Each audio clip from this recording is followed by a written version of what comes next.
Welcome to the Cosmic Savannah with Dr. Daniel Cunnama and Dr. Jacinta Hayes. Each episode will be giving you a behind-the-scenes look at world-class astronomy and astrophysics happening under African skies. Let us introduce you to the people involved, the technology we use, the exciting work we do, and the fascinating discoveries we make. Sit back and relax as we take you on a safari through the skies. Welcome to episode 52. And this week we are joined by Dr. Jack Radcliffe from the University of Pretoria, and we'll be giving you a behind the scenes look at world-class astronomy. And we'll be discussing mental health. Yeah, so Jack is going to tell us a bit about his work that he does with VLBI, Very Long Baseline Interferometry, a bit about his PhD, his work with the SKA preparations, and also about DARA, the development in Africa with radio astronomy that he works with to teach students about radio astronomy. But mostly we're going to do quite a deep dive into our personal stories, of the three of us, about mental health and mental health in astronomy and in academia in particular. It's a particularly important topic to talk about for everybody because our minds are our greatest tool. And in academia specifically, we're kind of paid to think, essentially. And so you can't do that unless your mind is well. And so it's definitely important to make absolutely sure that your mind is in the best condition that it can be, just as it's important to make sure that your body is in the best condition it can be. So this episode is going to be talking a lot about mental health. So we'd just like to give a trigger warning about some of the topics involved, and we will be sharing our own experiences, and there will be a brief mention of self-harm. Yeah, thank you. And, as you said, it's an incredibly important thing, not just in academia, for everyone to take care of themselves, of their own mental health. And we'll talk a little bit more about it with Jack, but both myself and you have had our mental health challenges, and it's very important that we are able to speak about it and share that, and hopefully in doing so we can make it a little bit easier for others to seek help and to feel a little bit more comfortable with some of the challenges they're facing. Absolutely, and we're both quite passionate about that now, but this is actually the first time that we've spoken about these things publicly, which is not a problem, but we just aren't quite super eloquent at it yet. So bear with us as we kind of try and explain our stories. And also just to stress that we are not experts on mental health. So please do take the advice of mental health experts and your doctors and specialists when it comes to issues like these. So I think without further ado, let's hear from Jack.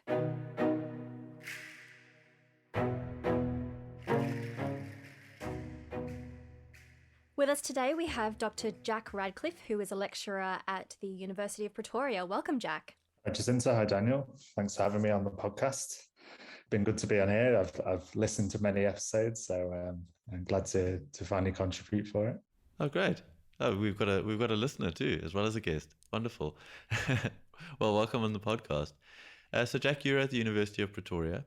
Perhaps you can just tell us a little bit about your path into astronomy and what you're working on. Sure. Yeah, so I'm a lecturer at the University of Pretoria at the moment, and I'm also affiliated with the University of Manchester. I am originally from Manchester, so you may need to put subtitles on this podcast because I have a strong northern accent. In South Africa, I've been called Australian or from New Zealand a few times because of it. Excuse me? Exactly. So yeah, and then I did my PhD in Manchester and Groningen in a joint degree before moving down here to Pretoria to do a postdoc, and then became a lecturer here where I teach observational astronomy. So my general work is around accreting supermassive black holes and how they influence the galaxies around them. And this is typically using radio arrays. So that includes MeerKAT, but also includes telescopes all around the world working as one. So you work on something called VLBI. We've spoken about VLBI a couple of times, and a sort of similar long baseline project which we talked about a while ago was the Event Horizon Telescope. So we know that using these very long baselines, we get very high resolution images. So when you're doing your research, that's what you're using? Yeah, essentially. We use similar telescopes to the Event Horizon Telescope, except we're looking at a slightly different frequency. And we're looking at objects which are typically further away. But the great thing about VLBI is that for our work, it allows us to see through all the dust and all of the stars being formed, which also produce radio emission. And we can see that central supermassive black hole without any of these issues blocking us. So that's why we use VLBI to select these objects. And by finding all the black holes, we hopefully can then infer how those black holes will cause the galaxies to evolve. Do they help make more stars, or do they hinder it? That's one of the big questions. There's thousands of astronomers working on that same problem. Yeah, so you and I both work on radio galaxies, Jack, and galaxy evolution. I kind of look out at a zoomed out kind of version, and you look at a very zoomed in version of, I guess, within the galaxy itself to try and see, as you were saying, that black hole in the center. What do you actually see what does it look like when you see these things? Well, we always have a bit of a joke when we do VLBI, is it's a bit like blobology. So we just end up with a blob in the center, which is from the radio emission around the black hole. But in some of the work that we do, we try and combine this VLBI telescope with other telescopes around the world so that we can see not just the central black hole, but also these jets that are emanating within the galaxy. And that's one of these key drivers to see whether these jets moving at your relativistic speed, so near the speed of light, is basically going to influence how the stars are going to be formed in that galaxy. So you're originally from Manchester, I assume and you've got an affiliation still with Manchester. So the Square Kilometre Array, which is coming soon, is based at Jodrell Bank in Manchester. And I assume you're going to be working very closely with the SKA. Yes, definitely. I already work fairly closely with them. And one of the roles here that we are trying to do eventually is to get Meerkat involved in the VLBI arrays. So for VLBI arrays, I think you may have said in your previous podcast, these telescopes are spread across kilometers. And because Meerkat is currently the best interferometer around, most sensitive, sees more of the sky than most others, getting that as part of your array adds great sensitivity, and we can see further and deeper, see the faintest black holes and see how they're going to be influencing the galaxies. So that's one of the key drivers for me here in South Africa, is both to do this for Meerkat and then eventually to get SKA involved in getting this ultra high resolution imaging. You say you're lecturing observational astronomy at the University of Pretoria. I don't know much about Pretoria. Is there a large astronomy department there? We only started the group in 2018, and essentially the university decided that they wanted to start getting involved with the SKA. So now there's a kind of concerted effort to build up astronomy in UP, but also to build up the astronomy groups in Gauteng as well. So the majority of astronomy groups in South Africa are in Cape Town. So we're trying to build up this kind of triangle between WITS and UP and UJ, so that we can build these groups up and build also the astronomers there that will be able to exploit the data that the SK will do. Because it's an African adventure, and we want to make sure that we get this pipelines of students who can then use this data and be the next generation of discoverers of these amazing new things. Like, as Jacinta has recently published with these giant radio galaxies, we're seeing stuff we've never seen before. Yeah, absolutely. And speaking of the African network, you are involved with teaching astronomy across Africa, and there's something called DARA. Is that correct? Yes, that's right. So this is the Development in Africa Radio Astronomy, which is a human capital development. So the SK has 8 partner countries in Africa. And the issue is that we need to have telescopes up the spine of Africa to make our imaging much better and high resolution to complement the SKA. So for us to do this, we need to have interferometry experts, people who can operate the telescope. So over the last, it's going to be 7 years now, and DARA is just about to finish. So it finishes in literally 15 days. We go and teach students how to go from go from data from your telescope to science-ready images. And the goal is that these students go back and build up their groups in their home country, and then we have experts on the ground and a nice pipeline of students from Africa who then can basically make all these discoveries, build their networks. And the key thing with all of this as well is most people go, okay, well, we're pumping all this money into the SK, how's this going to benefit us? And many of these students who do DARA, for example, can go back and build their mobile phone networks in their home countries. They're not ever going to be tied into astronomy. So that's kind of some of the goals of this project, is that there's kind of offshoots as well, not just for the astronomy group, but for the economic development of these countries too.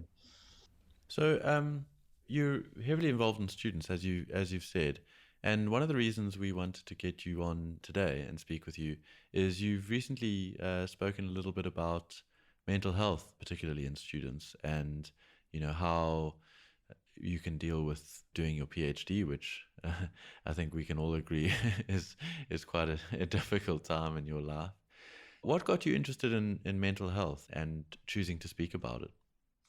Yeah, so that's a good question. So during my PhD, I struggled with mental health. So for context, I had 9 months off my PhD where I had what we would call generalized anxiety disorder, and I don't mind talking about it because I think that's the first step in making this normalized. And lots of the time there used to be a taboo on mental health, and over the kind of the last couple of decades, this taboo has been slowly edging away.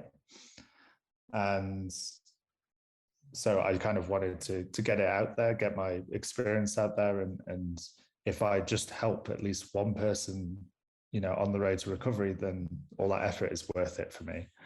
So I really wanted to make this conversation more normal, because you see people who would never speak up about it, but when they see other people who have been able to say what their issue was or give some tips on this, it might persuade them to do this. And that it's quite sad, because the one of the biggest causes of death in especially young men is suicide.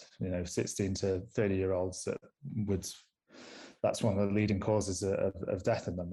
And not that they didn't want to go and get help, but it's difficult to make that first step. So that's one of my reasons to try and speak up about this and normalize that conversation. Thanks very much for sharing that insight, Jack. I think it's, as you said, extremely important, and part of the reason why we wanted to do this episode, because I also have experienced significant mental health problems. I guess it was building up during my PhD. There's about 6 months of my life where I don't really remember after I finished my PhD, and then it kind of continued on for the next 5 years until finally it hit to a point where I guess you could call it a breakdown. And I was diagnosed with depression and anxiety, and then had a very long recovery period. So it's also something close to my heart. I wish that I had heard more conversations about it many years ago, so that there are many things I could have done to avoid the depths. And also, just to normalize it, to tell other people that, particularly in what we do, it's extremely stressful and prolonged, and being under that much stress for that much time, along with other factors, can be extremely detrimental to your mental health. And so it's very important to look after it very carefully and to know how to seek help. Yes, no, I totally agree with that. And I'm glad to see that you're coming through the other side of it, because I think that's always the tough part of it, is just, knowing there's something wrong and then dealing with it. And I'm glad, at least now that the conversation is happening, there's all these support mechanisms that are being put in place. For example, when I went off, I was lucky. I was in Groningen in the Netherlands, and they just went, "You're off work. We're going to pay for your help, and you come back when you're ready." And that was a godsend. If that was 20 years ago, that probably wouldn't have been around, and we'd have just have to, I guess, people would be suffering in silence then, which is not the way to deal with these things. Yeah, that's an amazing way that the University of Groningen dealt with that. I'm so glad to hear it. Yeah, that's incredible. And I mean, glad you came out of it and you managed to get that help. So one of the reasons that Jacinta and I wanted to talk about this is I'll throw my hat into the ring too. uh, I was lucky. I didn't suffer from anxiety, but then I was unlucky in that I suffered from extremely severe depression for so many years. I'm fortunate that with a lot of therapy and a lot of antidepressants, amongst other drugs, I'm very stable at the moment, and very glad for that. But it has been an incredible challenge, and I think mine was also brought on largely by stress. So I made it through my PhD and sort of first postdoc or two, okay, and then once I had a young family, as well as trying to maintain the level of work that's kind of required in our field, the cracks started to show. And I really, really struggled to try and juggle everything, particularly with losing sleep, at night. And for me in particular, and I guess for a lot of people, sleep was definitely an incredibly important aspect. If I could get on top of my sleep, then I managed to cope a lot better. So yeah, I think that there is a lot to be said for talking about it, and since then I've been trying to be incredibly open about it amongst my friends and colleagues, and pushing the organization to do more, and maybe you can just talk a little bit about that. So you said Groningen was incredibly supportive for you, giving you time off, and even offering to pay for it. What more can organizations and institutions do? What should they be doing in these sorts of situations to help support students, staff, and others who may be struggling? Yeah, so from my sort of experience, I think the big issue that remains from what I've seen is it's getting from that step where you see people are struggling to getting them help, or identifying the people who are struggling, because a lot of the time they're not going to say anything. So you've got this.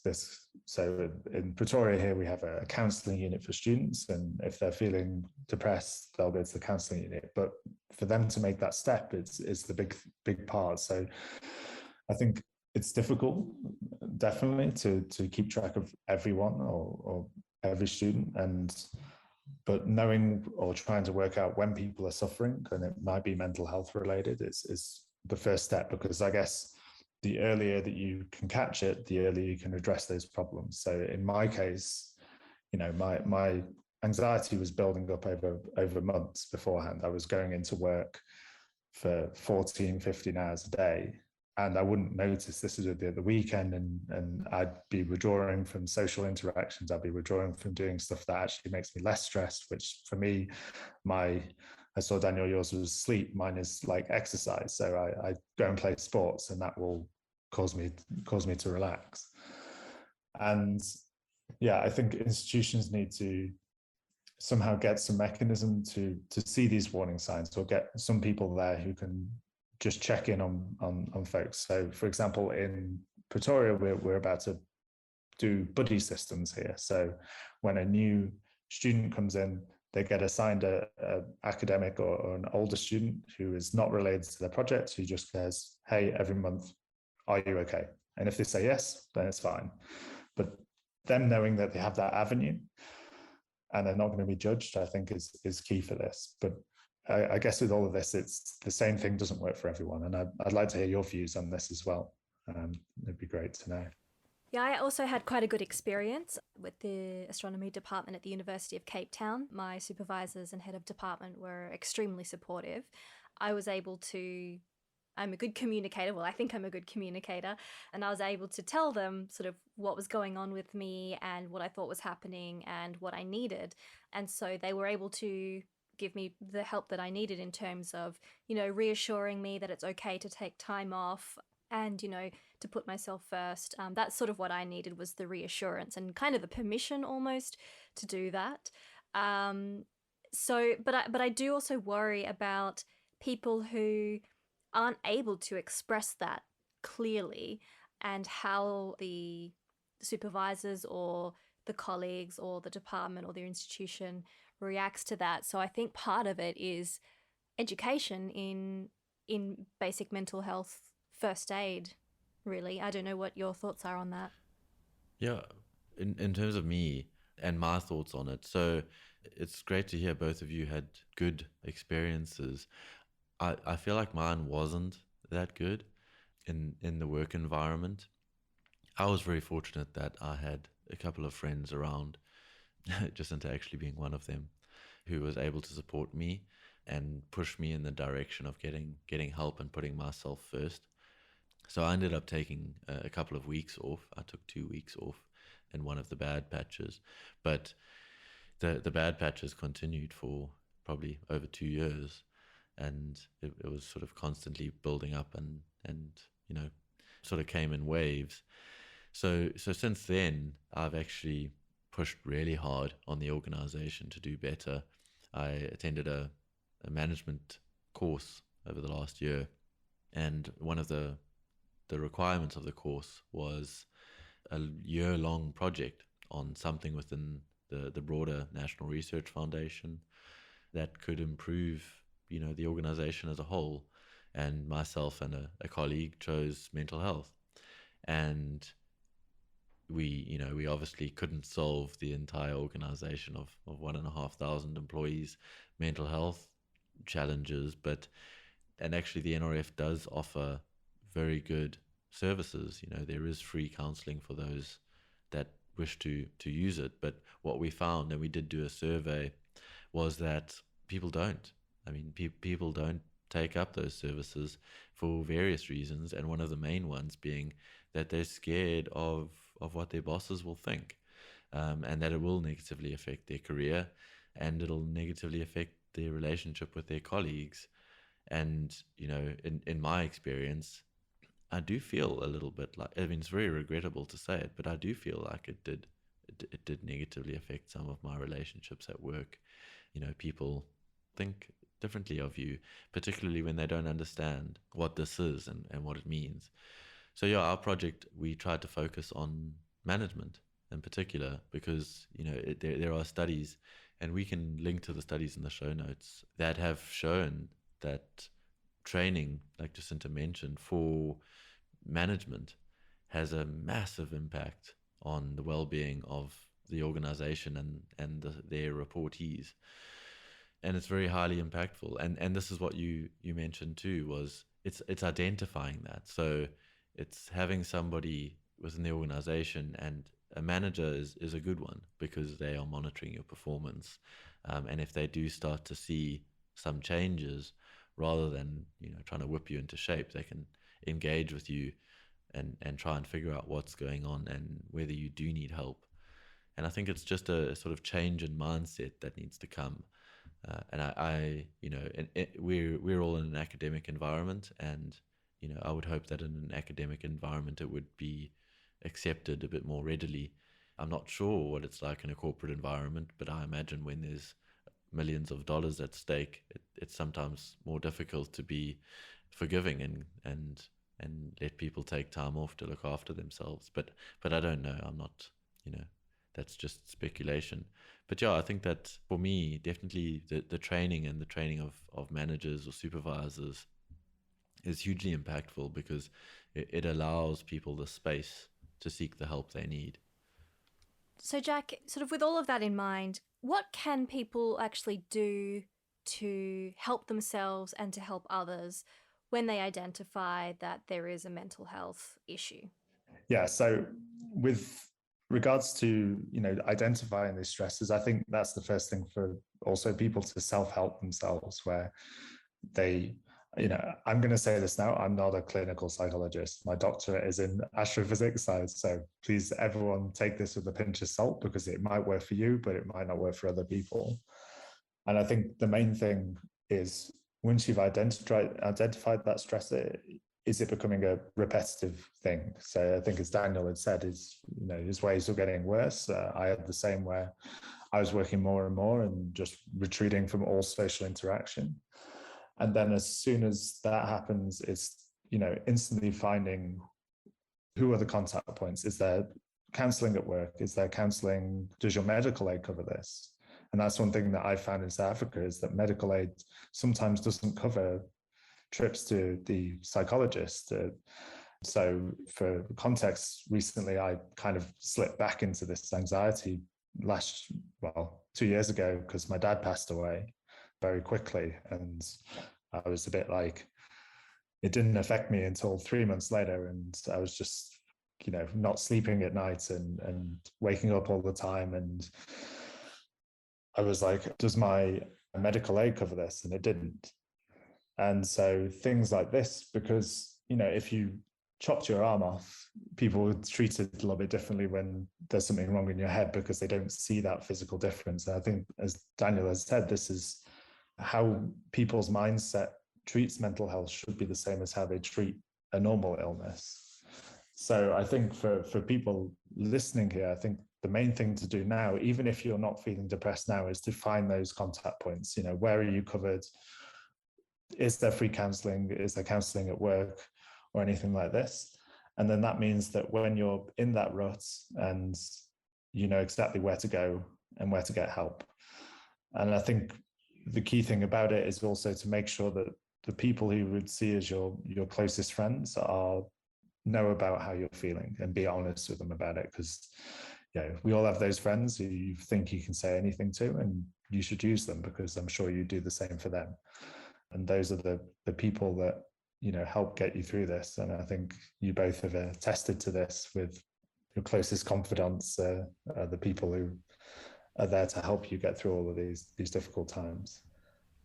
Thanks, Jack, and I'm very sorry to hear about your father, and I hope that you are doing okay now.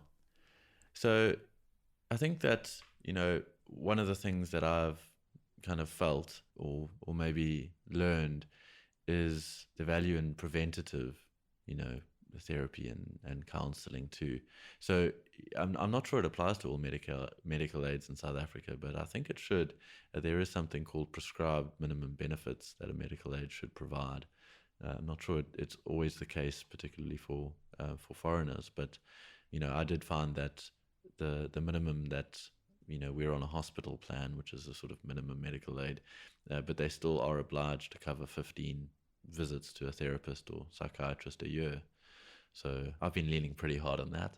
I'm doing really well these days, but I still like to go have a check-in, see how things are going. And, even if it's just talking about my running injury to my therapist, it's still helpful. And it's a good way to just check in with, how you're doing, and before anything does get out of hand. So I think that too is something which maybe isn't widely accepted. We've been talking a little bit about, our anxiety, our depression, and how bad it got before we sought help. And, I think that if we could normalize having a therapist, even if you don't have to go every week, but like somebody you check in on once a month, and you just, they know how you're doing, and they know where you are. And you don't have to do that. You don't have to wait until you're really struggling before you do that. You can start now. And, the therapist doesn't have to talk about your childhood or your parents or all of the trauma you've gone through. That's a very sort of, Hollywood view of what therapy is. Like I said, you can just talk about what happened yesterday, like what's going on, what are some of your stresses, and maybe how you can deal with them a little bit better. And then, like I said, sleep for me, also exercise for me. I run a lot, and I've been injured now for over a year. I had an operation last year, and that's been very difficult for me. I've had to work really, really hard on my mental health with not having running as an outlet for me. So, that's a physical ailment which is affecting my mental health, and I think that people can recognize that that's part of it. We're a whole being, and everything is kind of interconnected. So yeah, I think that's my thoughts on it. I guess sort of we're speaking about mental health in academia and astronomy because that's, the area that we are all in and the area related to this podcast. But of course, many of the things that we're talking about relate to anyone, anywhere involved in anything. But specifically within kind of astronomy and academia, what are the aspects that would contribute towards poor mental health? Because I do think that our field of work is quite difficult in terms of coping mentally. So I think the first thing that's key to put any prospective postgrads is that, it's not, we do amazing things every day. We're using these premier telescopes, building and making these new discoveries. And while academia can be incredibly rewarding, you get these press releases that come out showing these amazing galaxies, amazing pictures, and we're discovering about how the universe works. I think the big thing with academia and its difficulties to mental health is the fact that, I guess, at least on my opinion, it'd be nice to hear both your opinions on this, is that often the responsibility is self-owned. So you put that responsibility on you. So you want to be able to do everything. And often people don't know how to say no, so they end up being overworked, doing the job of 3 people at once. The other thing as well is that you've always got this sort of pressure, and this is related to the responsibility. So you do your master's degree and you've kind of got to own that project and you've got to get it finished. Yes, your supervisor also feels that pressure, but they've been through that. So, you're the one who needs to get that degree. So for me, when I went off work, it was that pressure which got to me. That time pressure for me was, I had a year left and I just broke down and couldn't do anymore. I found some issue in my work and it just that was it. I couldn't do anymore. And I think that's why at least academia is quite prone to this, because you always have these pressures. And, as you go further up, you've got job insecurities and you're always writing grant cases and telescope proposals. So I guess academia is a bit more of a roller coaster for me that can make these kind of extreme emotions and also get into bad habits. As Daniel has said, because of your injury, you stop running, but, people will withdraw from these other social interactions, which they think was taking up their time they could be working at, but in fact it was looking after their mental health. And other things like eating well, like people end up eating junk, and that can have a negative effect. But it'd be good to hear both of your opinions on this too. Yeah, absolutely. I mean, I think all of those things contribute significantly toward one's mental wellness. And also for me, it was, often when you have finished your PhD and you're going to continue with academia, you're expected to do postdocs, maybe 1 or 2 or a series of those. And often that involves moving country or even moving continent. And that comes with a whole range of stresses, right? Change in location, change in, money, relationships, friendships, your entire life. And it's a huge upheaval. And often you're expected to do it not just once, but twice or multiple times and kind of start your life again. And that can be extraordinarily difficult and extraordinarily hard. And I think that we almost talk about it in a kind of flippant way, as if this is just an expectation and a normalized thing. But it's actually a really gigantic thing. And often our postdocs are only for, between 2 and 4 years. So actually really quite short-term contracts. So I think this is also a major contributor, as well as imposter syndrome, right? Where, we're working at very high academic levels, and it's very common to believe that you are the imposter in the room. You are the one that doesn't actually deserve to be there. You are not smart enough. You are not naturally talented enough. And this is certainly something that has plagued me for a very long time. And it's only since getting treated properly for depression, anxiety, and it also turns out ADHD, that my brain has been able to recover and my self-confidence has recovered. And of course, if you're in a spiral of imposter syndrome, lower confidence, your output is worse, you're just spiraling down and down and down. And so it's kind of like a nice way to just cut that off. And, obviously working very hard with a psychologist, a therapist, to battle those aspects as well from a thoughts and emotions kind of point of view, I think has been very important. Dan, I don't know if you have anything else to add there? Yeah, of course. I think that in my sort of experience or understanding of academia, I think we'll all agree we kind of, I don't know what they used to call A-type. We're very high functioning individuals, which is kind of why academia appeals. We want to really be at the coalface of new research, and we're used to achieving. We're used to kind of doing well in exams or whatever else. And then you get into an academic environment, and often, Jacinta mentioned the imposter syndrome. You're young, you're on new projects, you're learning constantly, and you get into situations where you really don't know what you're doing because you are at the coal face. There aren't always textbooks telling you telling you what you should be doing. Like, you're doing new research, novel research often, and that kind of uncertainty makes it very difficult. And there's another thing, not to put the blame on others or academia, but there is a tendency within academia, and I hope it's getting better, for established researchers to be a little bit disparaging of new young researchers. I certainly experienced that, and you have your imposter syndrome already sitting in you, feeling like you're not good enough and you don't know enough. And then you occasionally have people in a conference, who stand up after you've given a talk and, rip you to shreds because they have their own insecurities and they want to prove that they're intelligent and they know what they're talking about. And they don't necessarily regard your feelings or are very supportive. And I think that's something which, I don't know if that's unique to academia, but it's certainly something which I experienced, and I know others have. The fact that you don't necessarily feel like you're in a supportive environment always. And I think that's something which perhaps if, supervisors are more aware of mental health, they would be slightly better at. But again, I mean, there's a lot that comes from us and the environment we're in, and our expectations of ourselves, which does play into this. Yeah, I agree. I think it all comes from we have peer review for everything, and you'll get a referee report for an article and you'll have one good comment and then 50 bad comments in there. And I think that's doesn't play into it because you're like, I'm so stupid.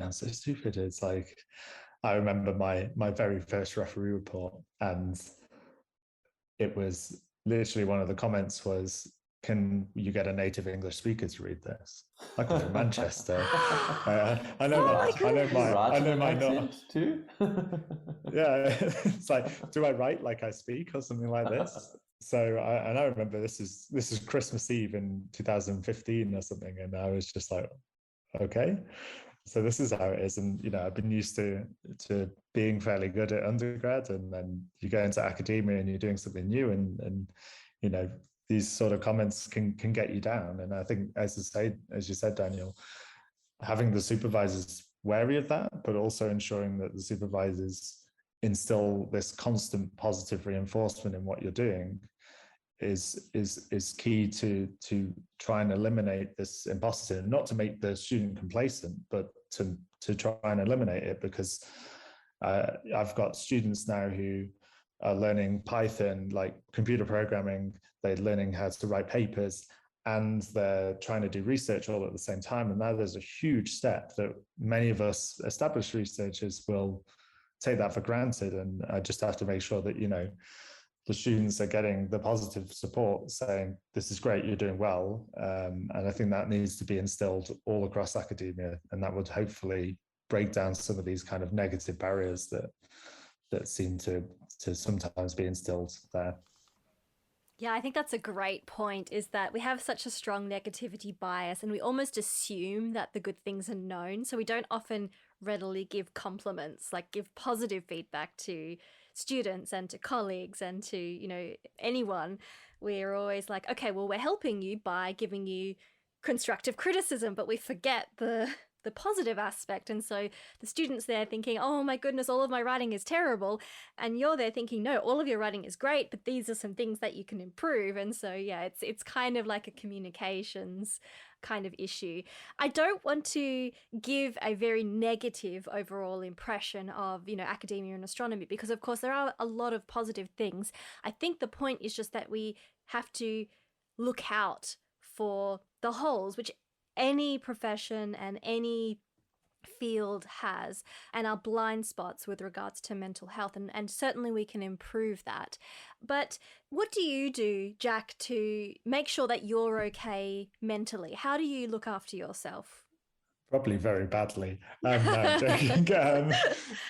No, so my sort of way is ensuring that I sleep and ensuring that So as soon as I had this issue in my PhD, I've never worked a weekend since. So ensuring that I have that time off to just recharge and chill, go and see friends, do things, and I think for me that's definitely a key, just to make sure that you give that time for yourself. So I do a lot of sport. I sound so British saying this. I play snooker quite a lot. So from zero to Great Britain, snooker is pretty up there, and play tennis like 3 or 4 times a week, and that's really helped. But also making sure that you eat properly, you make time to sit with your family. So another thing that was my stressor during my PhD, and this relates to your comment, Jacinta, about always moving, is that I was long distance with my now wife for 4.5 years. So wow. She's originally from Indonesia, but she lived in Australia most of her life. So she has an American accent. But yeah, we were long distance. So South Africa is where we came together, and that helps immensely. We were seeing each other 3 times a year because it was so expensive, because PhD students don't get paid an awful lot. And that's definitely helped, is just making sure we have that time. And yeah, we've got our 2 baby dogs, which are snoring in the background here, so I hope you can't hear them. I think, yeah, as I said, the key thing is to make sure that you have time to take it out for yourself to do these things. And irregardless of how much work you have, just to go and ensure that it doesn't encroach onto those other things, because they're equally as important. And I've seen, and I'm about to become a dad, so I've seen that people's priorities definitely change when you have a kid, and I'm sure Daniel can attest to this. Congratulations, that's very exciting. Yeah, no, I can certainly attest to your priorities changing and your sleep being challenged. I mentioned already that sleep was a big challenge for me, and with children, it certainly became more of a challenge. I'm very fortunate that when my youngest son reached about 3 and he still wasn't sleeping through, I stepped out and said, I need to sleep now. And my wife nobly took it on. I can report now that he does sleep through, and that the whole household is a lot happier. But yes, kids are definitely a challenge. And yeah, I mean, as you said, like reprioritizing. So I too really try very hard not to work evenings or weekends, and make that time for my family and for myself. Make sure that I'm running, even if I have to wake up before 5 o'clock like I did this morning, to try and squeeze it in. It's important, and it really does make you feel normal. It's a form of socializing too, running with friends, or playing tennis with friends, or playing snooker, or whatever you do. It's not just about the sport, it's about being out of your work environment amongst other people. And it's incredibly refreshing and rewarding. I know that you have to go soon, Jack, to go and do your many other, to go give a lecture, in fact. But do you have any final messages for listeners before you go? I guess the main thing for all the listeners here is academia isn't all this doom and gloom that we've spoke about, but this is just identifying some of the problems. And even if you go into corporate, they're going to be these same issues. So, we're doing amazing things with premier telescopes, new discoveries all the time. And people who are listening who may be thinking about going into academia and doing research, there is all the good side of things. There is the good supervisors who look after your mental health. So, Jacinta and myself have had good experiences. My supervisors was extremely supportive over that period. And also there's these mechanisms that are in place, as Daniel has said, with he's changing this from the top down, and people on the other end are going to change it from the bottom up, and mental health is becoming accepted.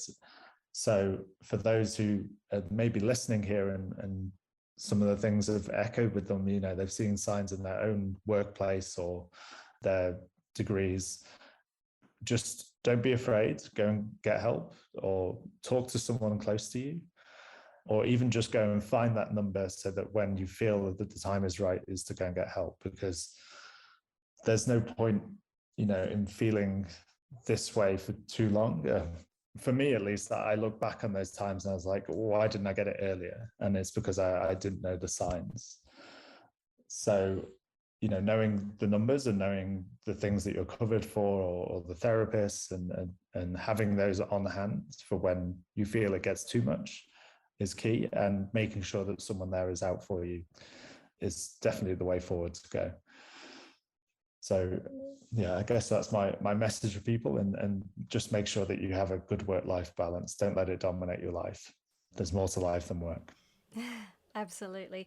Yeah, I agree with you, and I echo that, early intervention is kind of key. And I guess I wish that I hadn't waited until it got so bad that I had to do something about it. I wish I had kind of taken it more seriously earlier. Like, I did take it seriously, but I think that I didn't necessarily believe myself. And so it's important to listen to your body, to listen to your mind, to validate that and to do something about it.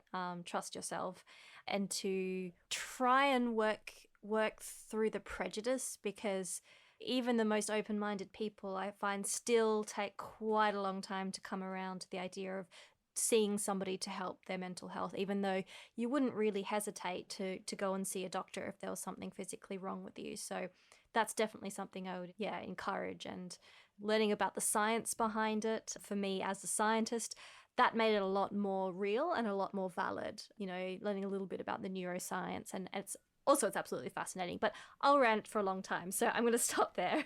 Dan, did you have any final questions or messages? Yeah, no, just thanks so much for joining us, for sharing your experiences and being willing to talk so openly. It really is greatly appreciated. It's something that we should definitely all be doing more of, and we really appreciate your time. Thank you. Thank you for having me on. I'm glad to be part of this podcast. I don't know whether I'll listen to myself, though. It's one of those things where you're like, you sound much different than you do in your head. So, Exactly. But thank you so much, both, and thank you as well for sharing your experiences, because being able to do this conversation, I think, is the least thing we can do to at least help some of the listeners maybe here who could be struggling, and just to make them comfortable that they're not alone in this. I think that's the prime thing, and to not feel bad that they've got into this either. I think that's one of the key things, is to be kind to yourself as well. Thank you so much, Jack. Thanks, Jack, and all the best. Good luck with the little one. Cheers. Thanks a lot. I'm gonna bank up my sleep, but I don't think it works well that way.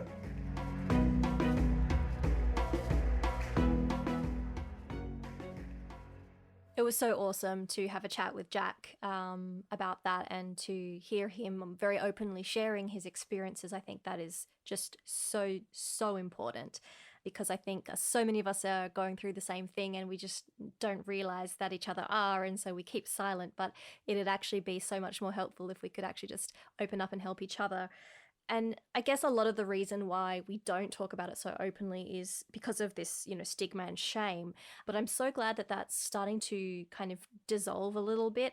And in fact, I feel very confident talking about this. I don't feel shamed at all, because actually overcoming mental illness is the biggest achievement of my life. I am so proud of myself for doing that, and I am so happy with who I am right now. I feel better than I have for like nearly 20 years, the vast majority of my life. And so although it was a very, very tough journey, I'm in some ways kind of almost grateful, because I'm so glad that I know what I know now. Yeah, I mean, I'm very proud of you too, Jacinta, but then also very proud of myself, and I feel exactly the same. Having been through what I've been through, there were obviously times when, I wouldn't wish it on my worst enemy, but having come through the other side, I am incredibly grateful for what I've been through. I have a much better understanding of myself. I have a much better understanding of others, and a lot more empathy. And while I'm still on antidepressants, I'm feeling in the last year or so happier than I've felt maybe ever, but definitely in a long time. And that quality of life is just incredible. It allows me to enjoy all of my other achievements and every other aspect of my life that much more. So yeah, also incredibly proud of myself for coming through this. And yeah. choosing happiness. And I'm very proud of you too. Thank you, Jacinta. It's also important what we were talking about, like with early intervention, because although, we're very happy with where we are now, had we known what we know now, perhaps we would never have had to go through those things. Perhaps we wouldn't have had to go through such a tough time if we'd had the knowledge to reach out and access psychologists, to reach out and talk to psychiatrists and mental health experts. And, I wish that also that I had not been so prejudiced against medication. I'm also on antidepressants, and I'm very happy with them, actually. I think that our minds are so incredibly powerful. I am absolutely in awe of them. And our conscious mind is only one tiny aspect of it. And there's this depth there that we just don't understand yet. Neuroscience and psychology, we just don't really understand it yet. And with great power comes great responsibility. And so, yeah, we really have to look after our minds because they are extremely powerful. Yeah, they sure are. And it's a weird realization, actually. We're astronomers, so we're used to the unknown. I think we know a lot more about the universe than we do about the human mind. Yeah, I think we actually do. It's a very hard thing to understand. And, just these interactions, how things work, the chemical reactions that are going on. And I too, I'm very happy on medication. I think that there's no reason for me to come off it. If I'm stable, if I'm happy, then I'm more than happy to continue feeling that. I don't feel the need to try and wean myself off and struggle through. I choose happiness, and it's great. I'm not embarrassed about that at all. No, and I found actually that, at first I was a bit worried about opening up to people talking about it because, you always fear rejection. But I found that once you talk about it, people are actually really grateful to talk to you about those things. Everybody has feelings and emotions and struggles, even if they deny it to you and deny it to themselves. Like every single person on the planet does have them. And so it's important to kind of acknowledge that and look after that after yourself.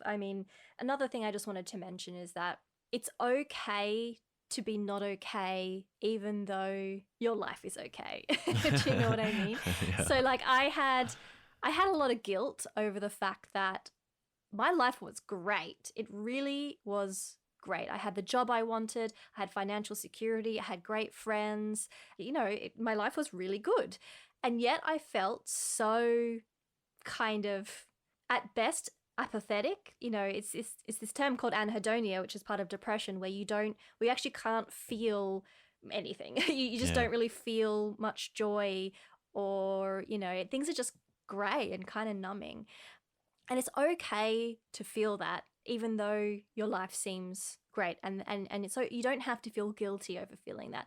Your brain is an organ like any other organ in your body. It can get sick, and it's not your fault. And it's not necessarily any particular event that happened. It's not necessarily any particular environmental factor. It can be so many things. It can be related to gut health. It can be related to genetics, and all of these things combined, which we don't really understand well, can lead to mental illnesses. So it's important not to blame yourself when it comes to these sorts of things. I had 3 months off work completely to recover. Plus, it took me nearly a year to be able to get back to full-time work. And so again, I would stress, like, if you can prevent yourself from getting to that point, please do. Because I don't want anyone else to have to go through that. Yeah, absolutely. And I think, we did mention preventative care, and I think that, look after yourself. There are avenues to seek help, and, we'll post some links of places you can go and seek help if you are struggling or if you need to speak with someone. And I think that at the end of this episode, I think we can definitely do your new little addition to the show. How are you, Jacinta? Oh yes, that did actually work out really well, didn't it? Our new tradition for ending the show. Thank you for asking, Daniel. I'm okay. I'm a little stressed at the moment, to be honest. A little bit kind of on the edge of burning out. Quite a few stresses in my life at the moment, which individually quite small, but add up to, a lot, and a lot of things that I can't personally do anything about, sort of not in my control. And so I'm just managing that and making sure I do a lot of self-care. Tomorrow I've booked in for a splashing out on a massage, and my mum, very nice. yeah, my mum bought me a facial for Christmas, which I've never had one before. So I booked that in for tomorrow. So just like looking after myself, which is going to do me well it's like investing in myself, in my future productivity, which I think is really important. How are you? Yeah, I'm well, thanks. I'm glad you're doing well. Yeah, I'm also well. My running's going well again. My injury is healing, and I'm feeling a lot better about that, which is very important, as I mentioned, to my mental health. It's a huge part of my social life, and being able to see my friends and run with them is very important to me. Work is stressful as usual and busy, but again, managing that, trying to take the time I need, and I've got quite good at saying no these days, and also just quite good at not replying to certain emails. I apologize if you're one of those On the receiving end of that, or the non-receiving end, as it may be. But yes, I'm trying to prioritize myself and do as much as I can without negatively affecting my health. Yeah, absolutely. All right, so I think that's it for today's episode. Yeah, thanks very much for listening, and we hope you'll join us again on the next episode of The Cosmic Savannah. You can visit our website, thecosmicsavannah.com, where we'll have the transcript, links, pictures, and other stuff related to today's episode. You can follow us on Twitter, Facebook, and Instagram at Cosmic Savannah. That's Savannah spelled Savannah. You can also find us on YouTube, where audio-only episodes are uploaded with closed captions, which can be auto-translated into many different languages, including Afrikaans, isiXhosa, and isiZulu. And now you can also follow along on our website with the script, along with the transcript. Special thanks today to Dr. Jack Radcliffe for speaking with us. Thanks as always to our social media managers, Sumari Hatting, and our audio editor, Jacob Fahn. Also to Mark Olnut for music production, Michal Werchek for photography, Carl Jones for astrophotography, Susie Karras for graphic design, and Justine Crook-Mansour for transcription. We gratefully acknowledge support from the South African National Research Foundation, the South African Agency for Science and Technology and Advancement, the South African Astronomical Observatory, and the University of Cape Town Astronomy Department. You can subscribe on Apple Podcasts, Spotify, or wherever you get your podcasts, and we'd really appreciate it if you could rate and review us or recommend us to a friend. And we'll speak to you next time on The Cosmic Savannah. I can't really hear you now because the pillow. You can't hear me at all. Because the pillow, yeah. Okay, how about now? Okay. You can hear me? Yeah, that's better. Okay. Yeah, ready? 1, 2, 3. I think we nailed it. Sure.